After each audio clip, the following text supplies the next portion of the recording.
Welcome to the Quick Talk Podcast with Joshua Latimer, where we discuss business, life, family, faith, struggle, fire, pain, and ultimately winning. It's time to take massive action.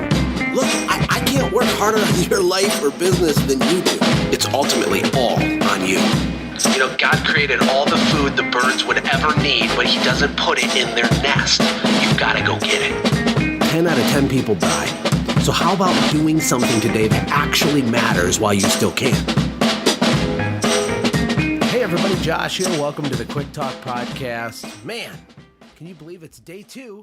I guess it's not that many days. It's only day 2 of 2018 on my journey, my commitment to 365 podcasts in a row. That is insane. Now, you might not realize it, but there's like a lot of work that goes into a podcast, like post-production. I have to record it. First of all, I have to be inspired. I have to think of things that are valuable for you and for me that I can contribute and put it out there. And then there's like editing, and we do all this stuff, and then we type all the show notes. We have to like load it into our podcast platform thingy. And look, I'm not saying feel sorry for me. I love doing podcasts, but this is going to be a crazy year because we're doing a weekly vlog for our family, which is going to come out very, very soon. Episode 1. We're doing 7 podcasts a week. I'm going to do a Facebook Live, like basically TV show every week this year. That's my commitment as part of my goals and my habits that underpin my plan for 2018. But I'm here to tell you a little secret. I'm going to pull back the curtain a little bit. It's not as shiny on the inside, the inside of something like this. Life is chaotic, and I have 5 kids, and it's like 5 degrees in Michigan, and I'm trying to build a new office over here in Ludington, Michigan, because the internet at my home, where I intended to build the most epic, magnificent office at the top of the castle house ever, the internet is so bad I can't do my job. So I have this office in downtown, and I'm like coordinating things, and I don't feel good, and my daughter's sick, and I'm running back and forth. My other office, where all my employees are for my software company, is 3.5 hours away from where I live. And it's pure madness. It's crazy. We just had the holidays. We had Christmas and New Year's. And if you have kids, you have to do like Christmas like 5 times, right? Like you go to grandma's and great grandpa's and the other grandma's and the other person's and this place and that place. And we were more tired after Christmas than we were before the quote unquote holiday break began. So here's my point. As you do your planning this year, don't expect it to be perfect. Don't expect to have perfection on the clarity of every single thing that you need to do. And as you start trying to do those things, when the wheels fall off and it gets weird, that's okay. That's okay. Like, it's a beautiful chaos sometimes. And for our software company, I'm so proud because we worked so hard for so long. We did 1.2 million in revenue this year, which is so cool. Like, I invented a thing and drew a picture on a napkin and like built an app. Like, I'm not a coder. I'm not a developer. I don't know how to build an app. I built an app. We sold the app. We fixed it and it broke, and we fixed it again 17 times. We figured it out. And then this year, everything really came together with the Radius Bomb and the stability of our platform, and things started to work.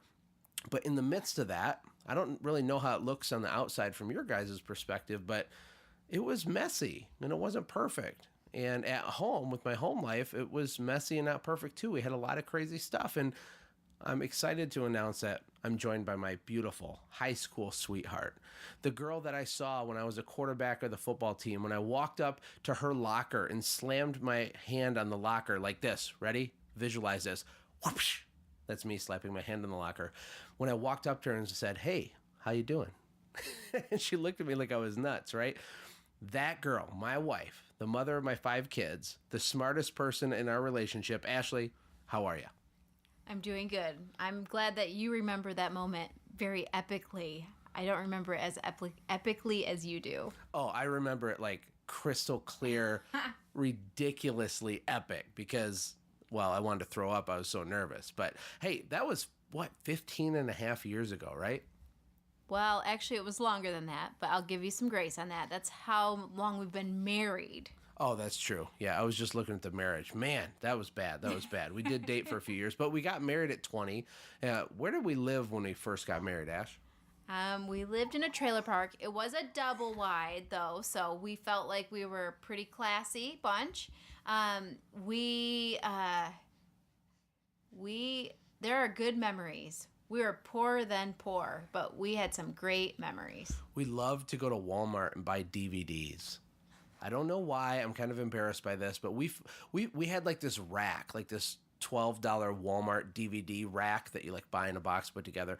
And every time we'd buy a new like DVD, we'd put it in there. We thought we were like building like an asset class, or that was like all of our wealth was tied up in these movies because we didn't have kids. We didn't have to do anything. We just would sit and watch movies. That was like our thing. Isn't that? It's kind of silly now. Yeah, but I think also it was cheaper than going to the movies, so we could like afford that. So we could watch it over and over again. It was like unlimited date nights if we wanted to watch that same movie again. Well, one thing I wanted to ask you and get your perspective on, because it's the second podcast of 2018, is what should the listener, these are small business owners that, well, you already know. They're fighting the good fight. They're trying to build a dream. Maybe they're excited when they started. It's harder than they ever thought. They get some wins and they get horrible things happen. They hire a great employee, then the employee doesn't show up. They have a $20,000 in the bank. Now they have negative $200 in the bank. It's a roller coaster. What advice can we give them in terms of communication with their spouse for all the married people? I don't know, to like position themselves to have the best shot at 2018 working. I would have to say communication is definitely key with on both sides. The entrepreneur has to be able to be a good communicator and a good listener at the same time, because I would have to say, like, I didn't necessarily sign up to be an entrepreneur's wife. I am what they call a starter wife. If you know what that means. That means, is that what it's called? A startup wife.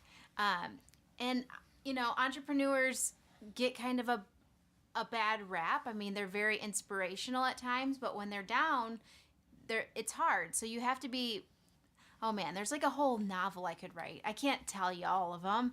Like, you have to be encouraging to your spouse when they're down. You have to give them grace sometimes when they drop the ball in the family department.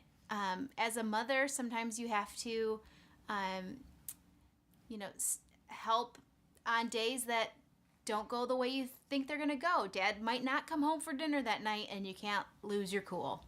Yeah, and when we first got married, when I proposed to you, I didn't give you like a manifesto of, hi, Ashlee, here's my marriage contract. Here's kind of what our life will look like.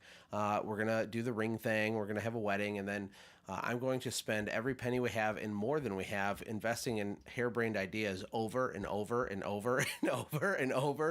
And I'm going to work 100 hours a week instead of a normal job of 40 hours a week, because I think that's really fun. And for me, that's like, I can't not be like that because I'm an entrepreneur. I didn't like lay that out for you. It just kind of became our life, and it was hard, wasn't it?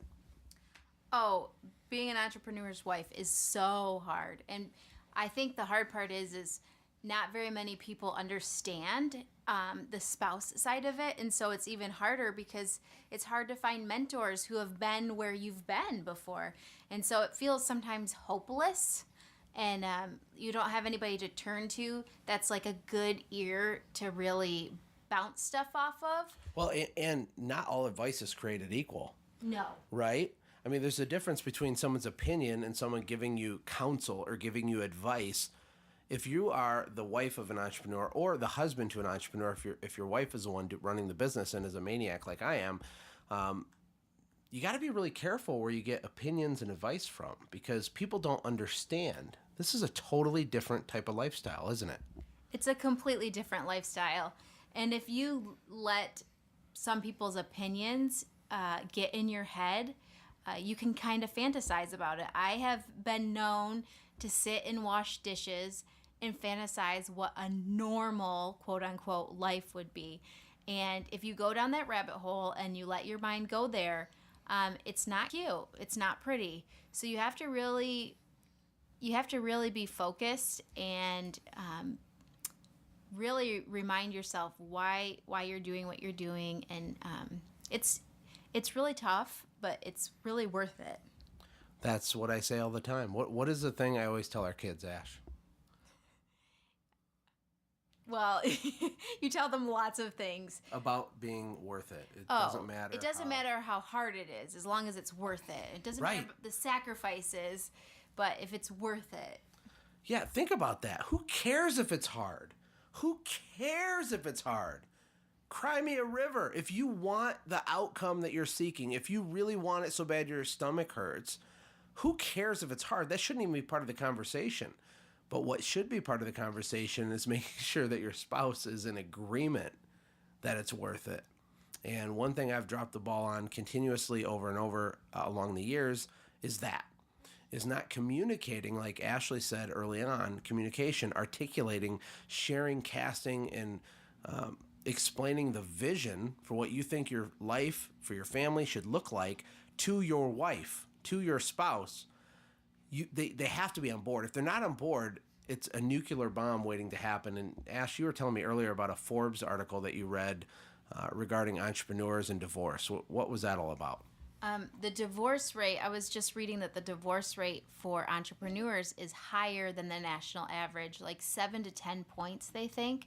And a lot of it has to do with risk, finances, uncertainty. That's a huge one for small businesses, is the ups and downs of business and what comes with it. And so there's a lot of different, so that's scary when you're reading that, especially as a spouse who wants it to win. You want to fight the average on that one. Just in general, having a marriage, then having entrepreneur, that's makes it go up. So that's a little scary to people, and I understand why. Well, it's already a well-known fact that the number one cause of divorce is financial issues, right? You throw a small business in that mix and forget it. Things get weird really fast. And guess what? Your business plan, when you started your business, it didn't have a line item that said weirdness and then had like a dollar amount. Like, we don't plan for it. That's the whole point. You can't plan. I encourage people when you're building plans, don't overdo it. Don't over systemize and go crazy, because you're going to throw away your plan as real life punches you in the face. Mike Tyson says, he's famous for saying, everybody has a plan until they get punched in the face.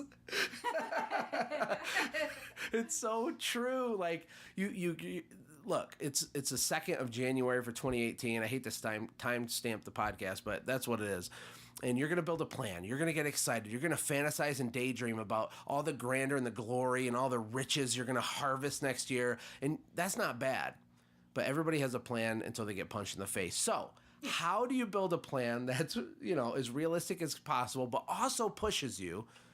But how do you build a plan that allows you to still survive after you get punched in the face? And I'm here to tell you, my friends, the answer is to have someone in your corner. It's to not be a lone ranger. If you have someone in your corner, as you get punched in the face, look, I get punched in the face all the time. Like, we spent $1 million on software, more than that. This has been the hardest thing ever, trying to do this software thing. When I had my cleaning company, it was hard for us at the time, but it was nothing compared to what we've done since then. But you got punched in the face a lot with your small business. Yes. Every punch was like unpredicted, and you were like, oh my goodness, after you thought we conquered something, you'd get a punch in the face somewhere else. Yeah, I've been punched a lot, but guess what? The reason it's worked for us, and look, I'm not ashamed to say this at all. I'm not a genius. I don't have all the answers. I have a wife that supports what I do, even when I don't deserve it. I have a family that backs me up and cheers me on, even when I don't feel it. And that is an unfair advantage. If you don't have that, I'm sorry that you don't have that, because I did have an unfair advantage in that area. But there are things that you can do to improve your position. And it starts with you learning how to articulate and communicate the passion that's in you. If you have a business and you see something big, you got to have the courage to share it with the people most important to you, like your spouse, because you can't make it without them. You can't. There's some scriptures in the Bible that says a nagging wife is like a dripping faucet or something, or it's better to sleep on the corner of a roof than to have a nagging wife, right? The point of that isn't to rip on wives. The point of that is to say you are crippled when you don't have any kind of unity in your relationship. So here's the moral of the story. When you're doing your goal setting and you're identifying what habits you need to have in your life to achieve or become the person that you need to become to achieve what it is that you want, your mountaintop, your why, your outcome, as you do all that, and it's easy to do in January, as you do that, you need to bring another person into the equation. You need to bring your spouse in to look back at last year. What did you accomplish? What things did you do that you never could have even imagined? What are you forgetting to celebrate? Don't be so quick to look at next year and forget what you've already accomplished, right? You know, our little software company, I feel, is an embryo. It's this tiny little, I'm almost embarrassed by how small it is. It might sound really dumb to you. I'm just telling you the truth in my heart. I feel like, God, you know, why is it not further along? Why is my team not bigger? Why haven't I not been able to figure this out? But the bottom line is I took some drawings on a napkin, not knowing anything about technology, and turned it into a business that, yeah, it took way longer than I wish it would have, but we did 1.2 million in revenue. That's kind of cool. And it's just the beginning. We're just getting started. And it's hard for people like me and probably you to celebrate the wins of 2017 of last year. That's step number one. Look back with your spouse, high five each other, and look at just the amazing blessing that you've had. And even if you had adversity, what are some of the things that were just amazing? That one big account you got, that one employee that you finally found, the piece of equipment you didn't think you could afford that you ended up getting, whatever it is, a certain connection or networking with someone, or the relationship that you just established that'll be huge for you next year. There's always something to celebrate. That's step one. Step two is to bring into the process your spouse when you're laying out the vision for next year. Do you have anything you want to add to that, Ash? I would just say that if you did have problems last year, and maybe your wife is not on board, just for me personally, because there's been times where I have not been on board, sometimes the things that are stressing them out are not the real things that are deep down inside. And so sometimes you need to scratch the surface to see what's really going on, to communicate better. Because if you sometimes dig down deeper, you find out it's an easy fix. Sometimes Josh's system. Mount Everest. Yep, it's not Mount Everest. He always tells me, oh, it's not Mount Everest. You know, like there's been times where I get completely overwhelmed and it comes out as this big stress ball, like that I'm mad that he's not home or whatever. But really it's just because the house is unmanageable. So he'll like say, well, let's get someone to clean the house then. Like they're all fixable problems. But sometimes I get overwhelmed and I can't see it for what the problem actually is. And then I take it out on him and I do what is like a low blow and I punch him in the face that he doesn't expect. And I blame the business. I blame his entrepreneurial spirit or whatever it might be, but it's really not anything to do with him. It's just something I can... It's just stress. It's just stress. It's just life. We all make little things into Mount Everest. You know, it's funny because with our kids, it's shocking to me how dramatic they are with stuff.